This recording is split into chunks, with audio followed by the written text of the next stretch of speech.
Good morning out there in the DFS community. It's Vaughn, the Stat Man, coming into your YouTube airwaves, and welcome to the Stat Room.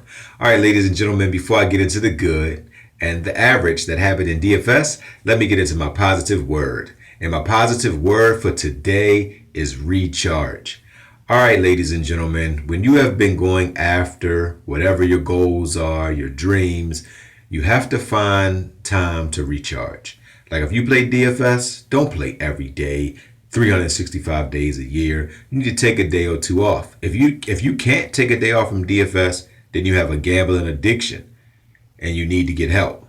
You should be able to take a day off, go out, do some things, recharge, don't even think about DFS.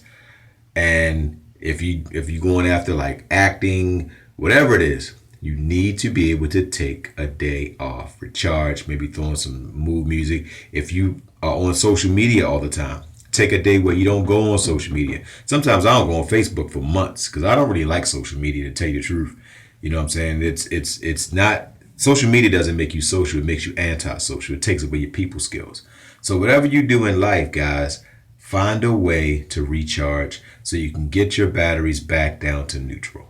All right, so I'm gonna leave it there with recharge. All right, so guys, on the earlier slate, I cashed again in all of my head-to-heads.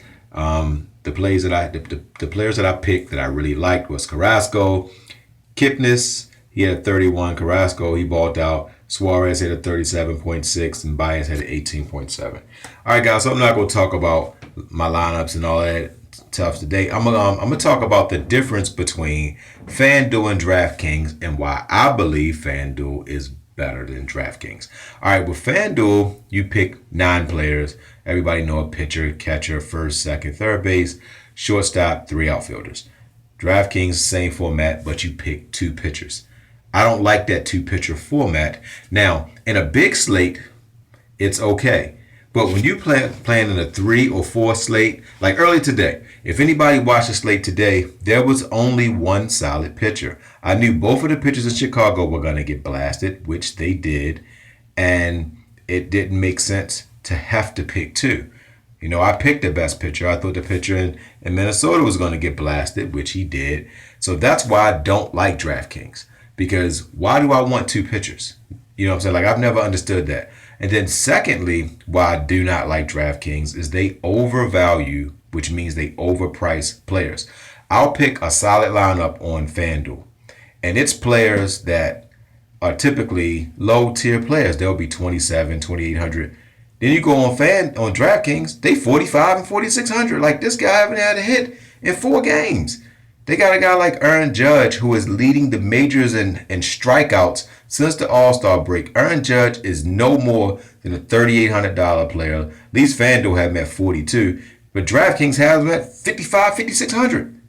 How is he worth that? Since the All-Star break, he's had 3 or 4 home runs, but he's had 21 games of 9 points or less, and on DraftKings, 7 points or less. So anyways, that's why I don't like it. They overvalue players, and I don't like the 2-pitcher thing. You know, because I look through I scoured, I'm like, okay, I find a really good pitcher. And I'm like, this is going to be a sleeper. But now you make me put 2 in there. I don't really like that format. You know, that's just my personal opinion. And it's harder to cash in DraftKings because since they overvalue the players, that means you can't get the really good players that you want in there. And it's not like you want to put Aaron Judge, Stanton, and all of them in there, but you can't even get like Suarez in there. Like, he's a guy who's typically under 3,000 on FanDuel, but he's like 4,000 on DraftKings. So that's why, me personally, I don't like DraftKings. All right, when I look at FanDuel and DraftKings, I think that the odds are stacked against you to lose. It's designed for rich people to win, poor people to lose. That's why I say, you know what? I'm not playing with GPPs because you'll never win. Nobody that's watching this video has played an unlimited GPP and plays better than probably 100.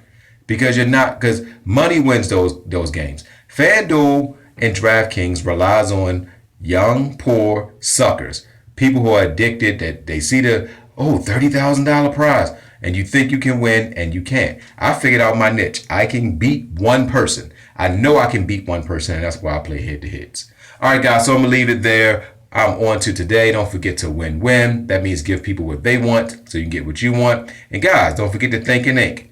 That means write it down so that way it can come true. All right, guys. So that's why I like FanDuel over DraftKings. All right. Love y'all.